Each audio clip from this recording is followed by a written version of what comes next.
আসছে উপজেলা পরিষদ নির্বাচন ঘিরে কর্মব্যস্ত প্রার্থীরা, চলছে গণসংযোগ। এ বিষয়ে বিস্তারিত জানবো। সিলেট থেকে আমাদের সাথে যুক্ত হচ্ছেন আজহারউদ্দিন শিমুল।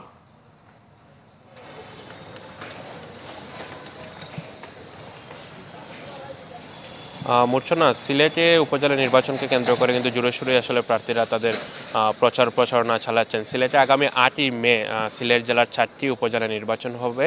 সেগুলো হচ্ছে সিলেট সদর, বিশ্বনাথ, দক্ষিণ সুরমা এবং গোলাপগঞ্জ। এই 4টি উপজেলা মোট 58 জন প্রার্থী আবার নির্বাচনে অংশ নিচ্ছেন। তার মধ্যে চেয়ারম্যান পদে হচ্ছেন 24 জন, ভাইস চেয়ারম্যান পদে 24 জন এবং নারী ভাইস চেয়ারম্যান পদে 2 জন। এ নিয়ে মোট 58 জন প্রার্থী তাদের নির্বাচনে তারা অংশ নেবেন। এবং সিলেটে কিন্তু প্রচার প্রচারণা জোরেশোরে চলছে, তবে তীব্র গরম এবং ধান কাটার মৌসুম, এই কারণে সকালে কিন্তু প্রচার প্রচারণা তেমন না করলেও বিকাল থেকে রাত পর্যন্ত কিন্তু প্রার্থীরা তাদের প্রচার প্রচারণা চালিয়ে যাচ্ছেন।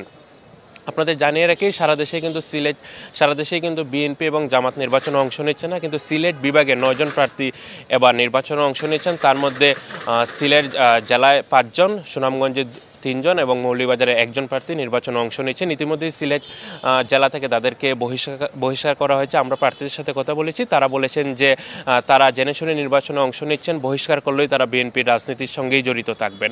এছাড়া আমরা ভোটারদের সঙ্গে কথা বলেছি, ভোটাররা বলেছেন যেহেতু এটি স্থানীয় পর্যায়ে নির্বাচন, তাদের কাছে সুযোগ রয়েছে প্রার্থী নির্বাচন করার। যারা সবসময় তাদের বিপদে আপদে পাশে থাকবেন তাদেরকেই তারা আসলে ভোট দিয়ে জয়ী করবেন।